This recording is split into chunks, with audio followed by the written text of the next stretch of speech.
In over 30 years, I have never broken up on the air. 95% of the time, after all, Nightline is live, and if I crack up, that's it. But there was one time when we pre-taped an interview with a Soviet cosmonaut. I still laugh every time I see that guy's eyebrows go up. Mr. Grechko, thank you very much for joining us.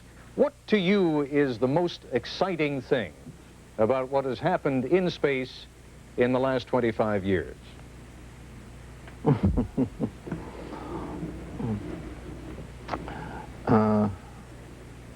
Today is 25 years. I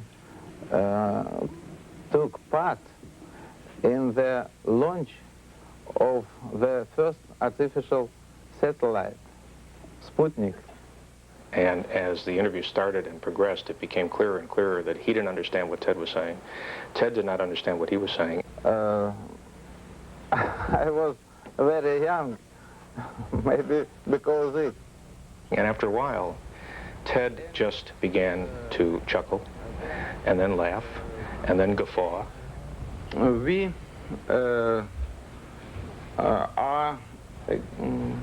and finally just could not control himself anymore, fell over the desk, and the interview just totally fell apart.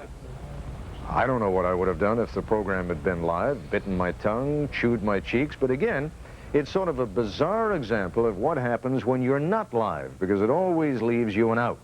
The worst thing we're going to do is throw the tape away. Unfortunately for me, no one did.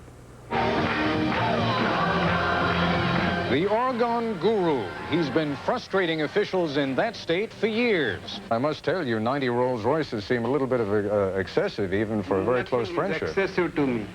Why not? Even 900 will not be excessive. The Bhagwan was a piece of work to begin with. But he was relatively harmless compared to this woman who was working in his behalf, and who came to be known around our shop as Bull Beep Sheila. Sheila liked to use that particular phrase whenever she disagreed with something, and she was quite disagreeable. I believe that the man himself is here illegally. Bullshit. He is not an American citizen. If we had any reliability that what these folks are saying we could believe, that would be one thing. You are full of shit. You don't know anything about what reliability is. I said that Mr. Forbush would have a final word, and he will, and if you're not quiet, we'll just cut the mic off. In that case, we'll cut the microphone off right now. Thank you very much, all of you, for joining us. He is only 3 years old, but he has herpes. We did a show once on herpes, and it was a Friday. And to make a long story short, we spent 30 minutes on this herpes story. We progressed nowhere. We didn't understand what we were talking about. The subject was all muddied up. The more serious herpes, the herpes simplex 2. I'm sorry, herpes simplex 2 is not the most serious, sir. So again, my question, why do we use the same word?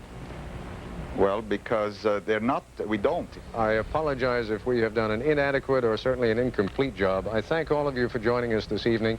It didn't take Rick Kaplan, the executive producer, and me more than 10 minutes after the program to come to the conclusion that we had to do something we had never done before or since, and that is do the same program all over again.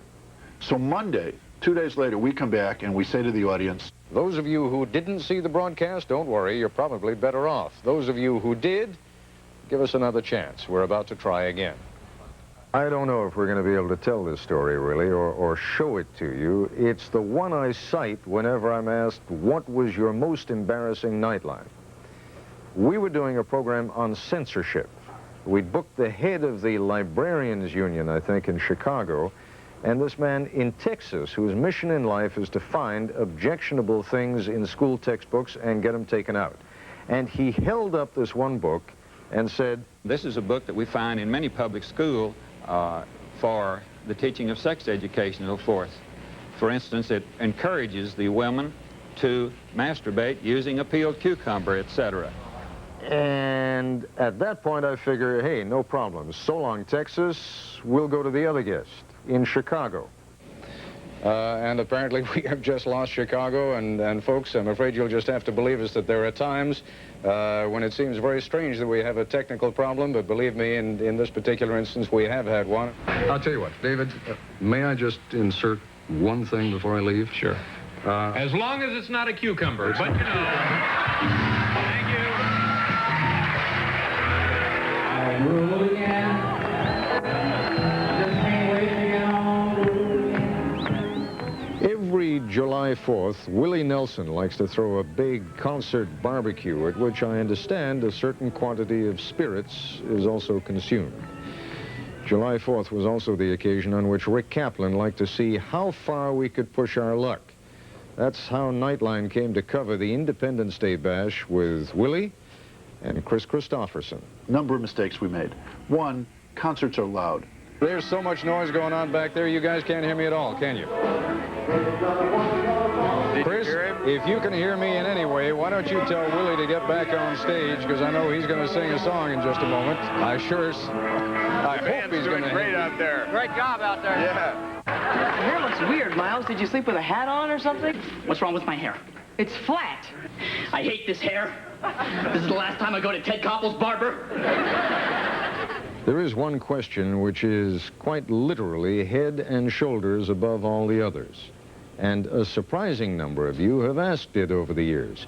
It boils down to, is it? And the answer is, yes, it is mine.